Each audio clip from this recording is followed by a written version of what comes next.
There's a photograph that exists in the Jefferson County archives that no one talks about anymore.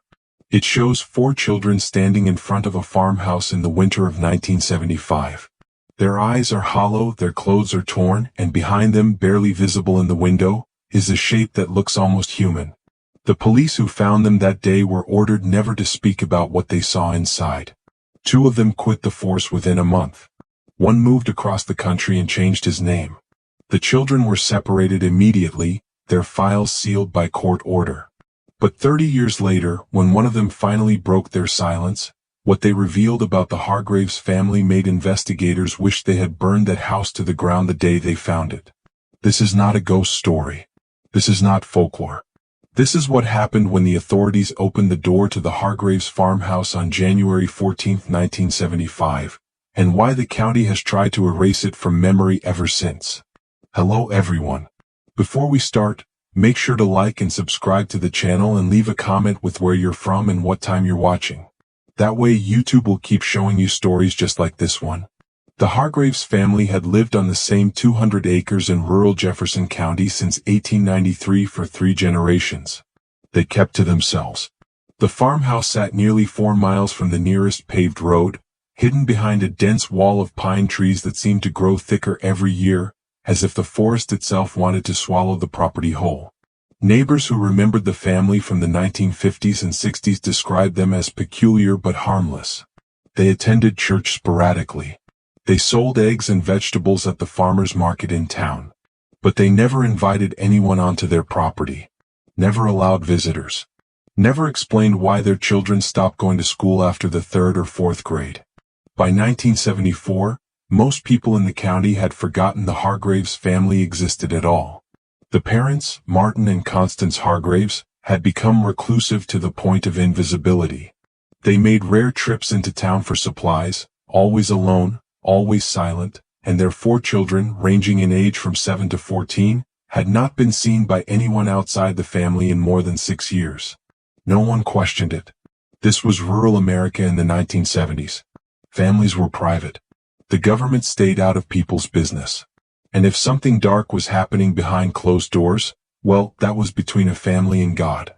But on the morning of January 14, 1975, a postal worker named Eugene Marsh was driving his route when he noticed something that made his blood turn cold. The mailbox at the end of the Hargraves' long gravel driveway was overflowing. Letters and packages, some postmarked from weeks earlier, were stuffed inside and spilling onto the ground. Eugene had been delivering mail for 17 years, and he knew what an overflowing mailbox meant. Either someone had died or something terrible had happened. He sat in his truck for nearly 10 minutes, debating whether to drive up that long driveway. He told investigators later that he felt an overwhelming sense of dread, a primal instinct screaming at him to turn around and leave. But he didn't. He drove up that driveway, parked in front of the house, and knocked on the door. No one answered. He knocked again. Still nothing.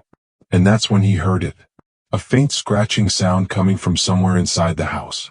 Rhythmic, desperate, like fingernails on wood. Eugene Marsh didn't open the door.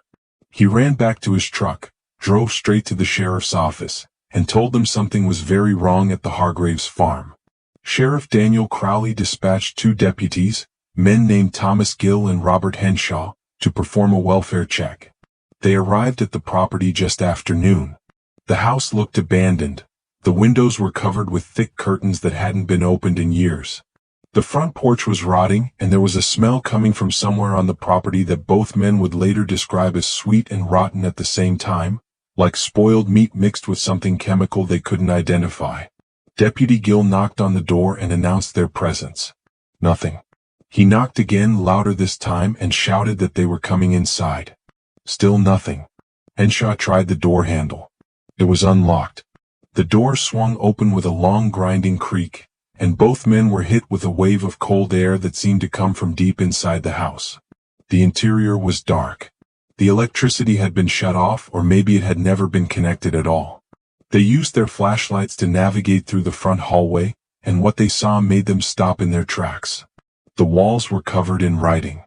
Thousands of words, scratched and carved and written in what looked like charcoal and dried blood. Bible verses, apologies, confessions. Some of the writing was so small and frantic that it was impossible to read, and in between the words were drawings, crude, disturbing images of figures with elongated limbs and faces that didn't look quite human. Deputy Gill later told a psychologist that the drawings reminded him of something a child would make if they were trying to draw a nightmare they couldn't fully remember. They moved deeper into the house, calling out for anyone who might be there. The scratching sound had stopped. The silence was worse. Every room they entered was filled with the same chaotic writing, the same disturbing drawings. Furniture was overturned. Plates of food, long since rotted, sat on tables. And in the kitchen, they found something that made Deputy Henshaw vomit on the spot. A large metal tub, the kind used for washing clothes, filled with a dark, viscous liquid. Floating in the liquid were dozens of dead birds, mostly crows. Their wings had been removed. Their eyes were gone. And arranged around the tub in a perfect circle were small handprints pressed into the dust on the floor. The handprints of children. The deputies were about to call for backup when they heard it. A voice, small, barely a whisper, coming from somewhere upstairs. Deputy Gill drew his weapon and slowly climbed the narrow staircase, each step groaning under his weight. The voice grew louder as he reached the second floor. It was a child's voice singing something that sounded like a nursery rhyme, but the words were wrong, twisted. He couldn't make them out clearly, but they made the hair on the back of his neck stand up. At the end of the hallway was a closed door. The singing was coming from behind it.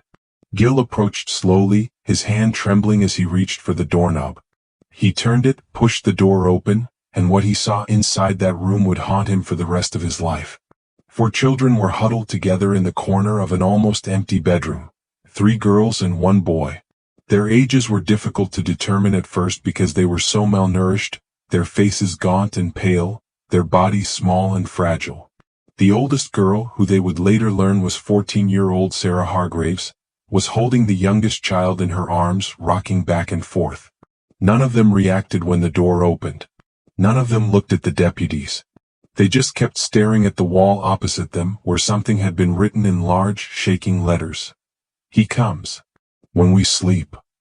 Deputy Henshaw, who had followed Gill upstairs, immediately radioed for an ambulance and child protective services. He approached the children slowly, speaking in a soft voice, telling them they were safe now. But when he got close enough to touch them, the oldest girl finally turned her head and looked at him. Her eyes were empty, completely devoid of emotion. And in a voice that sounded decades older than her years, she said something that made both deputies freeze. She said, "You shouldn't have opened the door. Now he knows you're here." The children were removed from the house within the hour. Paramedics who arrived on the scene described their condition as severe neglect bordering on torture. They were dehydrated, malnourished, and covered in bruises and scars that appeared to be both recent and years old. The youngest child, a 7-year-old boy named Michael, had never been registered with any school or government agency. As far as official records were concerned, he didn't exist. None of the children spoke during the transport to the hospital. They didn't cry. They didn't ask questions. They just sat in silence, staring at nothing, occasionally whispering to each other in a language that didn't sound like English. The search for Martin and Constance Hargraves began immediately. Every room in the house was examined. Every closet, every crawl space, every corner of the property, but the parents were nowhere to be found. What investigators did find, however, was evidence of something far more disturbing than simple neglect. In the basement, accessible only through a trapdoor hidden beneath a rug in the kitchen, they discovered a room that had been converted into something between a chapel and a prison cell. The walls were bare concrete. The floor was stained with substances that were later confirmed to be blood, animal, and human. In the center of the room was a wooden chair with leather straps attached to the arms and legs. Scratch marks covered every surface within reach of that chair. And hanging on the wall, directly facing whoever would be sitting there, was a massive portrait. It was painted in dark, thick oils, and it depicted a figure that investigators struggled to describe in their official reports. Most said it looked like a man, but the proportions were wrong, the limbs too long, the face too smooth, with eyes that seemed to follow you no matter where you stood in the room. Beneath the portrait was a small altar covered in melted candle wax, dead flowers, and a leather-bound journal. The journal belonged to Martin Hargraves, and what was written inside provided the first real glimpse into what had been happening in that house for years. The entries began in 1968 and continued sporadically until just days before the children were found. The early entries were relatively normal, discussing farming, weather, and minor family matters. But by 1970, the tone had shifted dramatically. Martin wrote about visions he'd been having, about a presence he felt watching the family at night. He described hearing voices that told him his children were impure, that they needed to be cleansed through suffering and isolation. He wrote about Constance, about how she too had begun to see the figure in their dreams. They called it the shepherd. They believed it had chosen their family for a divine purpose. And they believed that by keeping their children locked away from the corrupting influence of the outside world, by subjecting them to what Martin called spiritual correction, they were saving their souls. The final entry in the journal was dated January 10, 1975, 4 days before the children were found.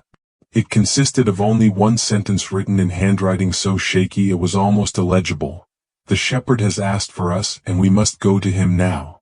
The bodies of Martin and Constance Hargraves were discovered 3 days later, nearly 2 miles from the farmhouse, deep in the woods that bordered their property. They were found by a search team that had been combing the area with dogs. What made the discovery so unsettling wasn't just that they were dead, it was the way they had died and the state in which they were found. Both bodies were hanging from separate trees, roughly 50 feet apart. They had clearly been dead for several days, likely since around the time of that final journal entry. But here's what made no sense to investigators. There were no ladders nearby, no stumps or rocks they could have stood on. The branches they hung from were at least 10 feet off the ground. And most disturbing of all, there were no signs of struggle, no defensive wounds. Their hands were positioned at their sides almost peacefully. The medical examiner who performed the autopsy stated in his report that he could find no logical explanation for how 2 people could have hanged themselves from branches that high without any means of reaching them. But there was something else, something that was kept out of the official reports and only whispered about among the investigators who were there that day. Both bodies had been mutilated post-mortem. Their eyes had been removed with what appeared to be surgical precision, and carved into their foreheads were symbols that matched some of the drawings found on the walls of the farmhouse, markings that a religious studies professor later identified as a bastardized combination of various occult and Christian iconography. Someone or something had performed a ritual on these bodies after they died. The investigation into the Hargraves case was quietly shut down within 6 weeks. The official cause of death was ruled as a joint suicide brought on by shared psychotic disorder. The house was seized by the county and there was talk of demolishing it, but legal implications with the property deed kept that from happening. Instead, it simply sat there empty and decaying for years. Locals avoided it. Stories spread, and the 4 Hargraves children disappeared into the foster care system, their identities protected, their records sealed by court order. If you're still watching, you're already braver than most. Tell us in the comments what you would have done if this was your bloodline. For nearly 3 decades, the story of the Hargraves family existed only as a dark footnote in Jefferson County history. The people who remembered it didn't talk about it.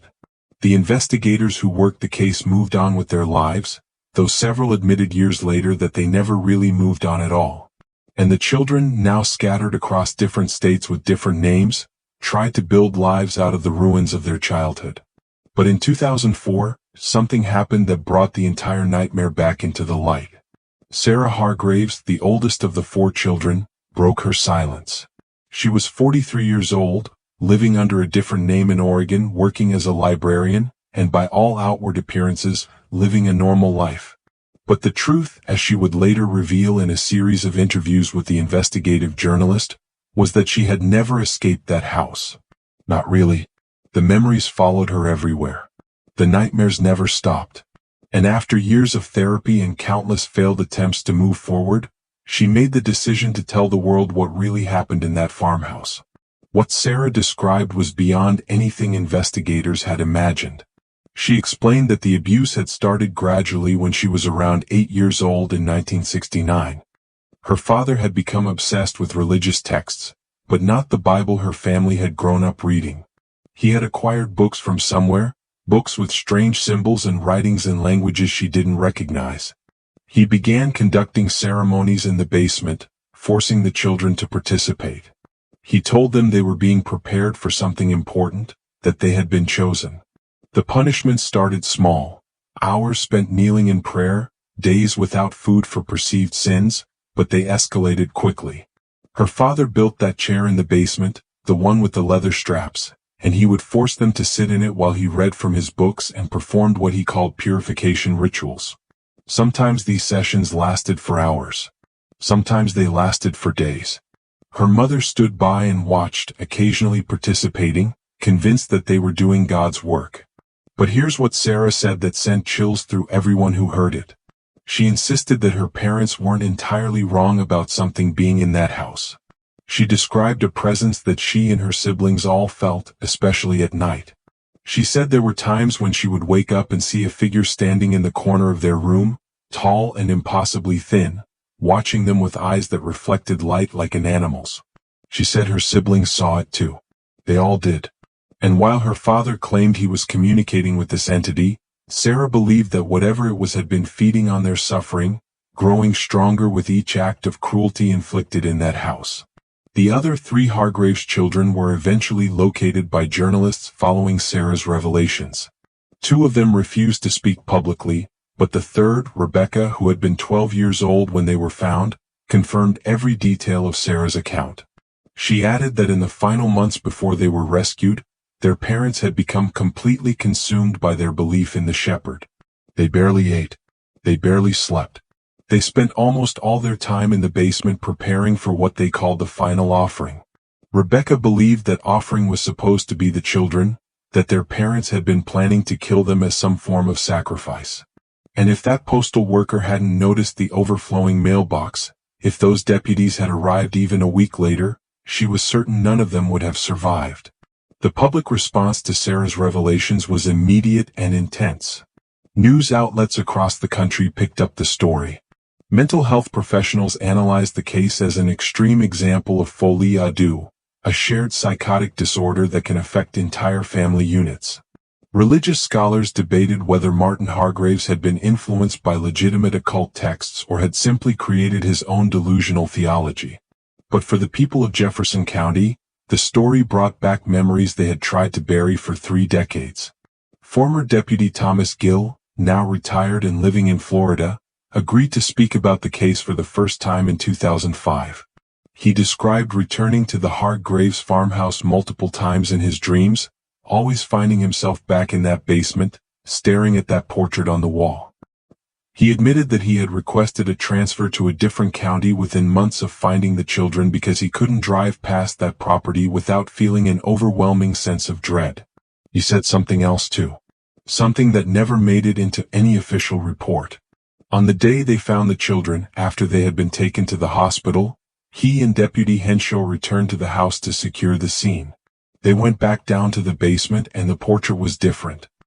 He swore the figure in the painting had changed position, that it was no longer facing forward, but turned slightly as if looking toward the stairs. Henshaw saw it too. They both did. They never mentioned it to anyone because they knew how it would sound. The farmhouse itself became the subject of intense interest. Paranormal investigators requested access. True crime enthusiasts tried to locate the property, but the county had finally taken action. In 2006, after years of legal wrangling, the house was demolished. Every board, every brick, every piece of that structure was removed and incinerated. The land was sold to a development company that planned to build new homes on the site, but construction never began. Workers reported equipment malfunctions, unexplained accidents, and an overwhelming feeling that they were being watched. The project was abandoned. The land sits empty to this day, marked only by a small historical marker that makes no mention of what happened there. It simply states that the property was once home to a family farm established in 1893. The 4 Hargraves children have all requested privacy in the years since their story became public. Sarah passed away in 2019 from cancer. Before her death, she gave one final interview in which she was asked if she believed her parents were evil or simply mentally ill. Her answer was chilling. She said that evil and illness aren't always separate things, that sometimes evil finds people who are vulnerable and broken and it uses them.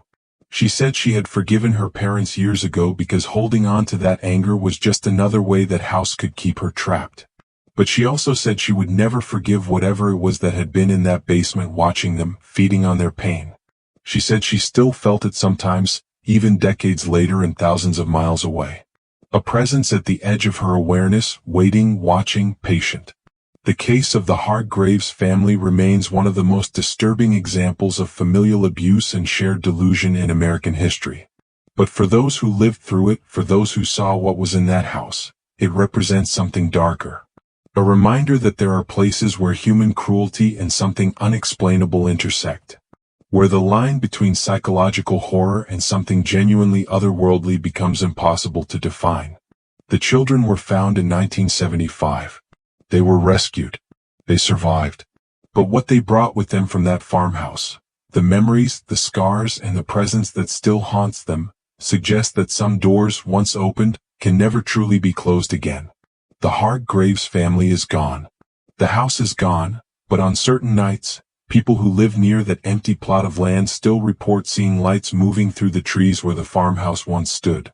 They report hearing voices, children's voices, singing something that sounds like a lullaby, but with words that make no sense. Words that sound like they're calling something.